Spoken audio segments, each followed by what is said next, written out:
లోకస్తుడు మనం పిలిచి మా దేవుడు ఎవరో అనంటే వీళ్ళే చెప్తున్నారు, మీ దేవుడు మీకు గొప్ప, మా దేవుడు మాకు గొప్ప, మీ దేవుడు కూడా గొప్ప అని వీళ్ళే చెప్తున్నారు. మీకు అర్థమైందండి?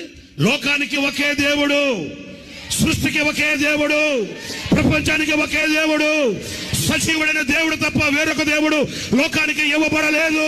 యేసు నామమే తప్ప వేరొక నామమే లోకములో ఇవ్వబడలేదు. ఒకవేళ చావైనా, రేవైనా, కరువైనా, ఖడ్గమైన ఏది మన మీదకి వచ్చినా యేసు ఒక్కడే దేవుడు. యేసు తప్ప వేరొక దేవుడు లేడు, లేడు, లేడు. యేసే సజీవుడు, యేసే మాట్లాడువాడు, యేసే సంచరించువాడు. యేసు క్రీస్తు తప్ప వేరొక దేవుడు లోకములో లేడు. నేను నమ్మిన నీతి, నేను నమ్మిన సత్యం, ప్రపంచానికి ఇవ్వబడిన నగ్న సత్యం, ప్రపంచానికి ఇవ్వబడిన ఏకైక ఉపదేశం, యేసు ఒక్కడే దేవుడు.